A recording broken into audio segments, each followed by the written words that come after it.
Oke, Assalamualaikum warahmatullahi wabarakatuh. Selamat pagi, salam sejahtera untuk kita semua. Pagi ini saya akan mewawancarai Dr. Erni Indrayati. Beliau adalah Kepala Unit Transfusi Darah di RSUD Dr. Haji Sumarno Suswojo, Kuala Kapuas.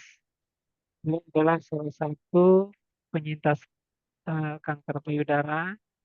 Nah, hari ini saya ingin mewawancarai beliau ya, terutama dalam rangka untuk bisa memotivasi para ibu-ibu ya untuk bisa menjalani seperti apa yang beliau sudah jalan selama ini. Langsung mulai saja, Bu Erne mungkin bisa diceritakan bagaimana awal ibu mengetahui bahwa ibu terkena kanker payudara.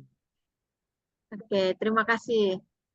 Saya mau bercerita awalnya suatu malam setelah saya praktek eh, di November akhir tahun 2022. Terus eh, setelah saya mandi, saya istirahat sebentar baring-baring gitu. Nah, tangan ini kok tiba-tiba ke payudara saya sebelah kiri gitu. Terus, loh, teraba benjolan. Nah, setelah itu eh, saya cerita sama suami saya, ini loh di payudara saya ada benjolannya. Kemudian karena latar belakang saya yang medis, akhirnya saya secepatnya besoknya langsung ke poli bedah gitu. Ketemu dokter spesialis bedah, disarankan awalnya untuk FNAB. Eh, saya diberi rujukan ke Banjarmasin. Setelah itu saya periksakan untuk patologi anatominya, PA-nya. Ketemu dokter spesialis patologi anatomi, beliau sarankan kalau FNAB terlalu kecil katanya. Terus akhirnya dilakukan core biopsi. Nah, sambil menunggu core biopsi itu agak lama, jadi sekitar 3 mingguan gitu. Saya baru dapat hasilnya. Ternyata hasilnya itu cancer gitu. Ada sel-sel malignan yang di preparatnya itu. Kemudian eh, saya diskusi dengan suami apa yang akan kita kerjakan gitu. Terus akhirnya kami putuskan untuk ke Surabaya untuk lakukan tindakan. Kemudian saya memutuskan untuk langsung mastektomi, dibuang aja gitu. Meskipun waktu itu nggak masih diameternya itu tidak terlalu besar menurut dokter PA-nya itu ya, karena masih di bawah 5 cm gitu. Jadi saya didiagnosa eh, CA mama atau kanker payudaranya stadium 2B. Terus kemudian di Surabaya, di Rumah Sakit Angkatan Laut, Dr. Ramelan, dilakukan pemeriksaan-pemeriksaan yang lain, kemudian diputuskan sampai tanggal saya dijadwalkan operasi tanggal 10 Januari 2023. Terus saya lakukan tindakan itu. Kemudian dengan selesai tindakan mastektomi itu juga dilakukan pemeriksaan IHK. Nah, di situ disebutkan bahwa hasil dari IHK itu saya itu eh, stadium 2B dan bukan tipe luminar tapi apa ya kok saya lupa ya tipe saya itu HERS2 dengan eh, kalau yang hormonnya itu masih positif, sorry negatif, HER2 positif. Jadi saya ditata laksanai setelah mastektomi itu harus kemoterapi gitu. Karena kemoterapinya itu setiap eh, 3 minggu sekali dan lamanya itu sekitar 8 kali sesi. Jadi saya putuskan untuk kembali ke Kalimantan, saya konsultasi dengan ULIN, Rumah Sakit ULIN, apakah ada regimen-regimen ini yang diberikan oleh dokter RSAL itu ternyata ada. Jadi saya lanjutkan kemoterapinya di ULIN karena saya harus tetap bekerja. Karena sebenarnya secara fisik saya itu enggak apa-apa. Secara fisik saya enggak sakit gitu. Terus akhirnya saya lanjutkan kemo di ULIN.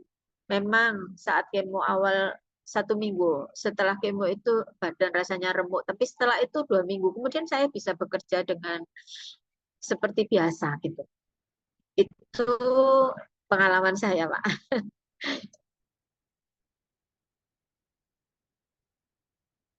Nggak jelas, Pak. Hilang suaranya, Pak Fajar. Hilang Oh suaranya, iya, Pak Fajar. Oke. iya itu saya matikan tadi lupa. Oh Nah, ya ya ya. pertanyaan kedua nih Bu Erni, bagaimana perasaan dan reaksi Ibu saat pertama kali menerima diagnosis kanker payudara? Eh, begitu saya dapat hasil PA saya, sebenarnya saya itu nggak masalah sih. Eh, saya secara emosi juga nggak down gitu nggak. Tapi justru yang down itu suami saya. Karena memang pengalaman ibu mertua saya itu juga cancer gitu. Jadi yang down justru suami saya. Saya itu sampai karena ngambil hasilnya itu di Banjarmasin, beliau yang bawa mobil drivernya. Jadi saya itu malah khawatir kalau terjadi apa-apa di jalan gitu. Akhirnya saya putuskan untuk kita istirahat dulu. Justru justru saya yang malah menguatkan.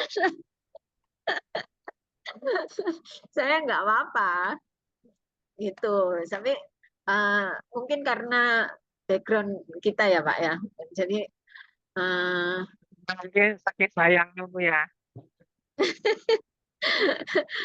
jadi saya tahu gitu bahwa apa tindakan apa yang harus saya lakukan gitu. Itu sih. Kalau secara emosi enggak, saya enggak apa-apa. Oke, pertanyaan berikutnya, apakah ada tantangan besar yang Ibu hadapi saat menjalani pengobatan atau terapi? Enggak jelas Pak, enggak jelas. Apakah ada tantangan besar yang Ibu hadapi saat menjalani pengobatan atau terapi? Oh, kalau tantangannya itu enggak ada sih ya. Eh, ya puji Tuhannya saya itu di cover BPJS semua. Sampai kemo juga di cover gitu. Tetapi memang eh, ada satu regimen yang harusnya diberikan secara teori ya, diberikan itu 12 kali gitu. Jadi sorry, setahun gitu, selama 1 tahun. Tetapi BPJS itu cuma mengcover 8 kali. Jadi hmm, untuk selebihnya itu beli sendiri gitu. Dan diinfokan ke saya oleh dokter bedah onkologinya bahwa awalnya harga obat ini sekitar 24 juta sekali pemberian. Kemudian turun jadi 7 juta gitu. Nah, setelah 8 kali itu yang selama ini di cover BPJS, ternyata hasil tumor marker saya itu semuanya turun, semua normal gitu.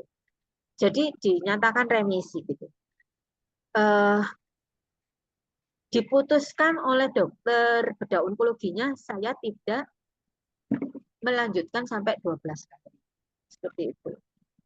Jadi kalau untuk kendala sih nggak ada sih untuk terapinya, nggak ada. Gitu. Cuman memang eh, efek samping dari obat kemonya itu yang bikin tidak nyaman. Mungkin itu yang membuat penyintas-penyintas kanker yang bikin malas atau malas untuk berobat lah kayak gitu intinya. Karena efeknya itu badannya remuk. Tapi nggak apa-apa sih, itu diberi analgesik itu atau pereda nyeri sudah hilang kok gitu. Jadi bisa bekerja selanjutnya gitu, Pak. Oke. Nah, kemudian terkait ini Bu, masalah deteksi dini, ya. Eh, Bagaimana pendapat Ibu tentang pentingnya deteksi dini untuk mencegah kondisi yang lebih serius? Eh, sebagai tenaga medis, saya itu sudah kecolongan. Jadi intinya memang harusnya kita itu sejak remaja mulai melakukan pemeriksaan dini. Jadi pakai sadari ya, untuk banyak kita jumpai. Pokoknya sadari itu apa sih, bisa kita cari di Google, di YouTube, bagaimana memeriksa. Jadi memang saya kecolongan, saya terlambat untuk mengetahui adanya benjolan itu. Gitu. Itu jadi yang penting sekali untuk mendapatkan eh, apa ya, tanda yang lebih dini itu sangat-sangat membantu. Kalau misalnya cancer stadium 1 itu 90% sembuh, atau sorry, kita tidak bisa ngomong sembuh tapi remisi yang betul-betul habis gitu. Itu yang ceritanya dokter onkologi gitu. Jadi sedini mungkin didapati itu akan lebih meringankan penyakit ini. Gitu. Jadi penting banget untuk melakukan pemeriksaan payudara sendiri. Nah, adakah pesan untuk masyarakat yang mungkin masih ragu atau takut untuk memeriksakan diri? Oh iya, uh, kanker ini semakin hari tidak semakin sedikit. Yang saya alami ketemu dengan pasien-pasien kanker yang lagi sedang kemo gitu ya. Tambah hari tambah banyak. Saya juga bertanya dengan para tenaga kesehatan yang merawat saya, bagaimana kondisinya, atau semakin banyakkah, semakin berkurangkah? Enggak, Dok, katanya. Semakin banyak. Jadi suatu hari waktu saya kemo itu di bangsalnya ruangan tempat saya kemo itu 80% itu full dengan pasien-pasien yang sedang kemo. Enggak peduli itu anak-anak, enggak peduli itu orang dewasa. Banyak sekali. Jadi sampai saya eh, bertanya kenapa. Jadi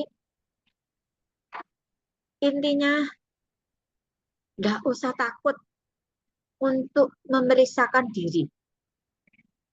Semakin dini diketahui adanya tanda-tanda kanker, baik itu payudara kah, yang lain tempatkah, semakin cepat diketahui, semakin cepat penanganan, semakin cepat dinyatakan remisi. Jadi semakin membuat kita, ya umur itu memang di tangan Tuhan, tetapi eh, kalau kita sembrono ya kita memperpendek umur kita gitu. Tapi intinya jadinya jangan khawatir lah untuk memeriksakan diri, karena itu sangat penting untuk diri kita, untuk mendampingi anak-anak kita lebih lama gitu. Gitu, Pak. kasih Bu Erni. Nah, kemudian apa yang membuat Ibu tetap semangat dan optimis selama menjalani pengobatan? Karena bagi saya, hati yang gembira itu obat yang manjur. Jadi optimis aja lah gitu. Bahwa kalau kita cancer itu nggak harus ujungnya mati gitu. Tetapi memang cancer ini sampai sekarang masih orang takut pasti nanti mati gitu. Mati itu urusannya Tuhan. Hidup itu urusannya kita gitu. Jadi ya apa yang bisa kita buat. Selebihnya biar Tuhan aja yang bekerja. Kalau saya seperti itu. Prosesnya memang mungkin tidak cepat ya, tapi rencana Tuhan pasti tepat bagi saya. Ujian mungkin berat, tapi pertolongan Tuhan sangat dekat. Berdamailah dengan keadaan, meski tak sesuai dengan keadaan, meski tidak sesuai dengan harapan kita. Karena Tuhan lebih tahu mana yang terbaik untuk kita. Betul, Pak? Luar biasa. Itu, Pak. Nah, kemudian ini buat pertanyaan berikutnya, apakah Ibu memiliki tips atau kebiasaan yang membantu menjaga kesehatan fisik dan mental selama terapi? Ya, yang penting itu memang mental health-nya. Jadi kesehatan mental kita itu juga sangat perlu gitu. Kita jadi tidak merasa terpuruk. Eh, kok semua ada di saya gitu ya. Pokoknya jangan merasa diri tersengsara gitu. Enggak lah. Ada yang lebih susah dari kita. Jadi kalau kiat saya untuk yaitu tadi saya berusaha untuk menjaga hubungan saya dengan Tuhan lebih dekat. Kemudian saya tidak pernah berusaha untuk tidak menyalahkan Tuhan, menyalahkan diri sendiri atau menyalahkan orang lain. Kemudian saya menerima penyakit ini. Dan saya berusaha untuk menjaga fisik saya. Saya itu dulu obes, Pak. Obes memang obes satu gitu. Saya pernah berat badan sampai hampir 70. Bulat banget gitu. Tapi saya itu berusaha untuk menurunkan berat badan dengan jalan kaki, naik sepeda gitu. Olahraga saya itu cuma bisa jalan kaki, naik sepeda. Kalau ke Surabaya baru bisa berenang gitu. Kemudian setelah saya didiagnosa kanker, saya otomatis menjaga atau mencari informasi tentang apa sih yang membuat supaya tidak lebih lanjut lagi gitu. Kemudian membuat tubuh saya ini tetap fit, hasil laboratorium harus tetap bagus gitu. Karena biasanya orang dengan kemo hasilnya itu leukositnya turun, HB-nya turun gitu. Nah, puji Tuhannya saya itu tidak pernah mengalami itu gitu. Saya cari info-info tentang makanan yang mendukung HB saya tetap bagus, kemudian leukosit saya tetap bagus gitu. Akhirnya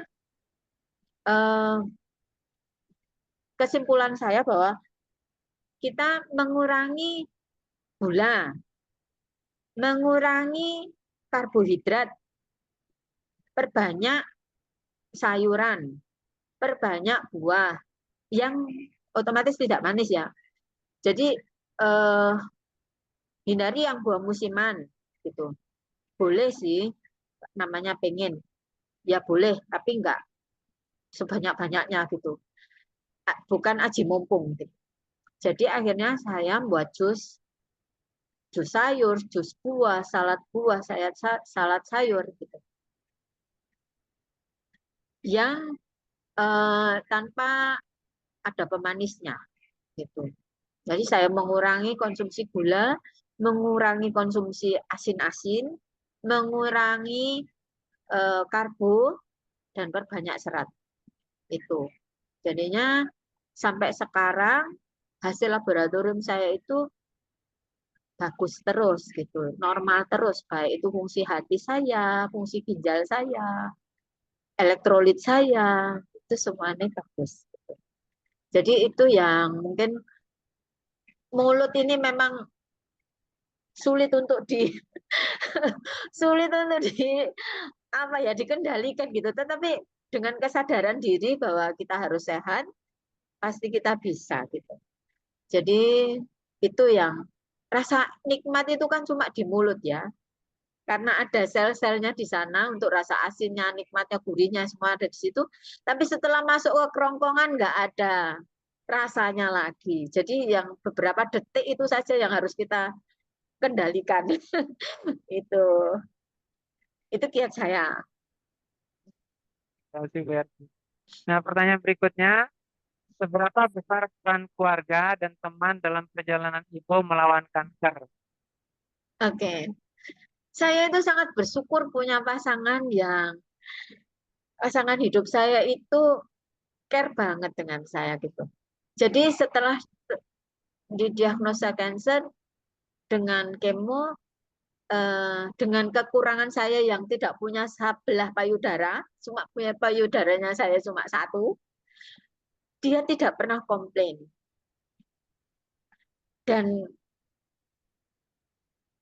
waktu saya mengalami kesakitan karena kemo yang 1 minggu itu, semua urusan rumah tangga di covernya, dikerjakannya sendiri. Saya sangat bersyukur untuk itu. Saya juga sangat bersyukur punya teman-teman di pekerjaan itu yang juga mendukung saya. Saya sangat bersyukur. Teman-teman di unit transfusi darah yang notabene saya tiap hari bergaul dengan mereka, sangat-sangat mensupport saya. Saya itu seringkali, Bu, sudahlah, duduk saja, istirahat, Bu. Gitu. Meskipun saya ini senang kerja, gitu. Ibu istirahat saja. Nanti kalau ada yang perlu saya konsulkan, kami konsulkan Ibu. Ibu istirahat aja. Itu yang membuat saya semangat dan saya bersyukur untuk itu. Juga teman-teman laboratorium, teman-teman bidang bagian yang lain, teman sejawat apalagi, pasti sangat mensupport saya, sangat menguatkan saya. Jadi saya itu tidak pernah merasa sendiri.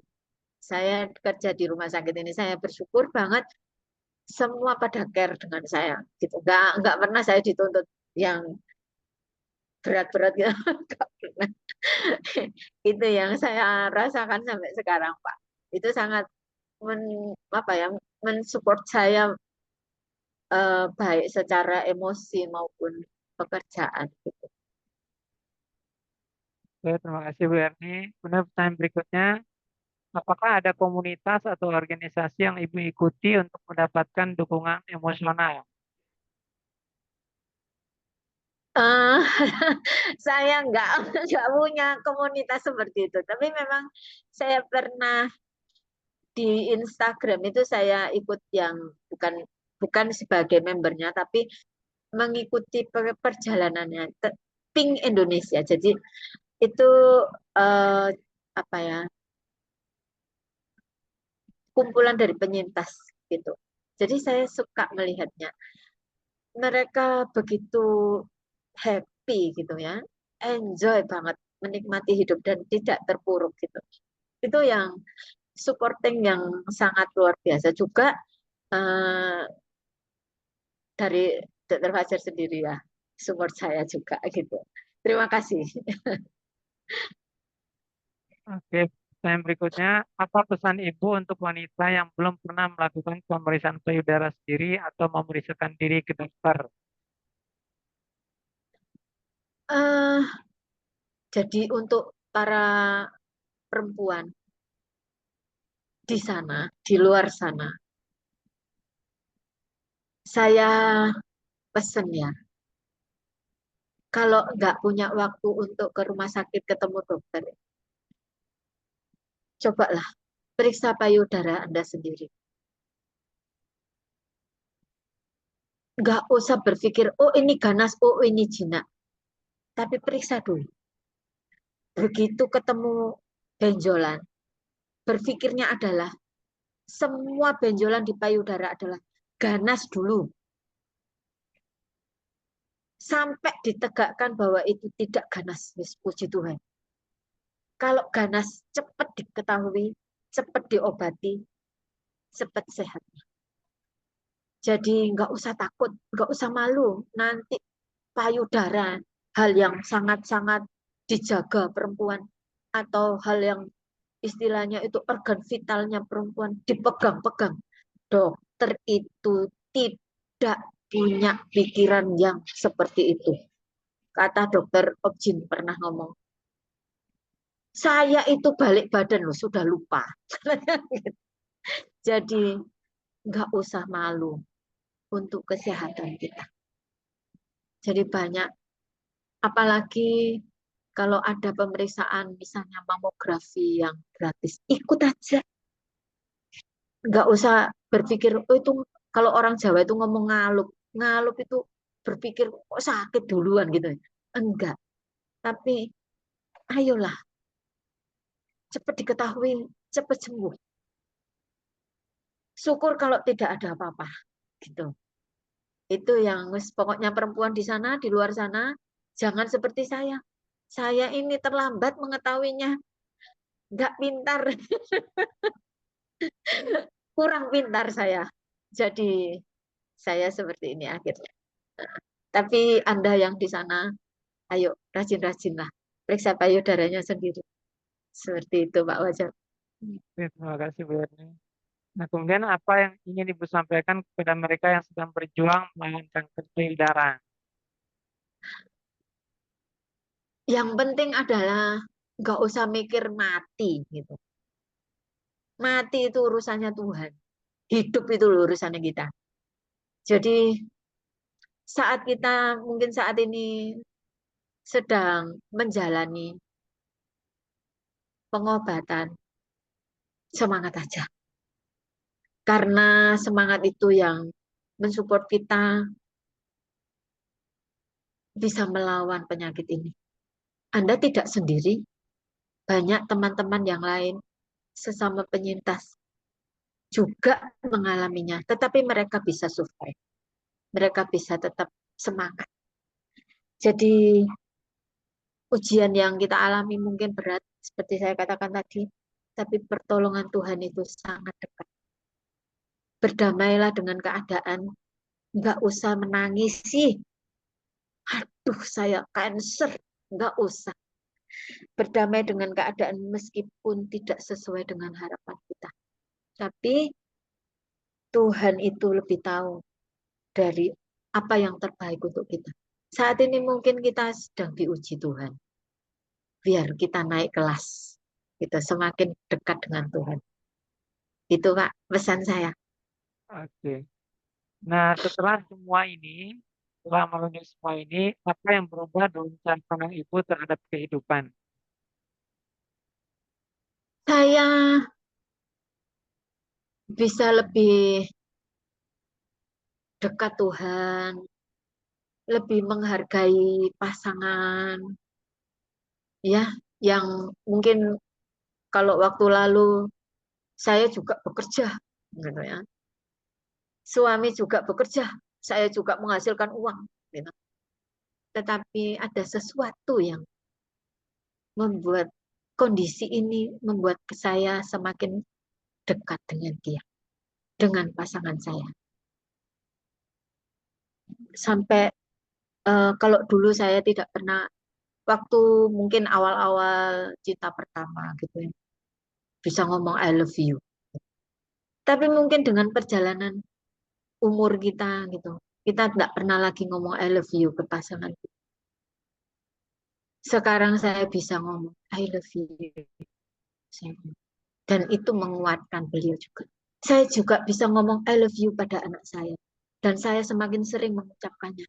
Bonding itu semakin erat. Jadi saya lebih menghargai hidup saya sendiri.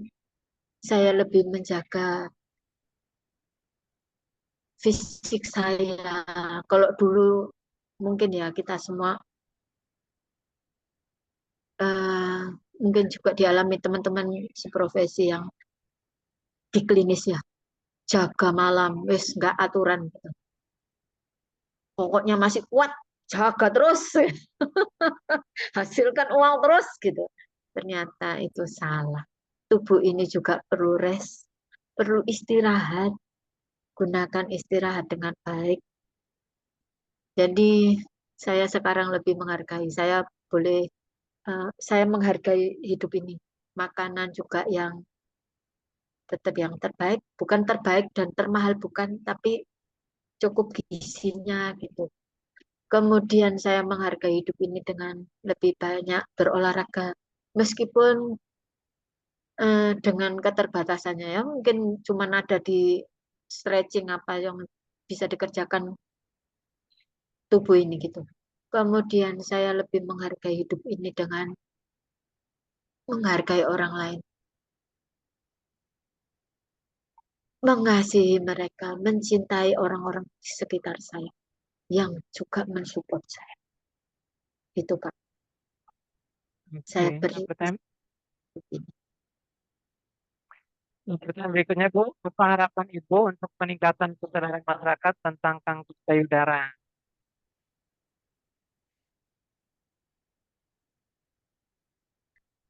Pak, terputus-putus, diulang lagi Pak, mohon.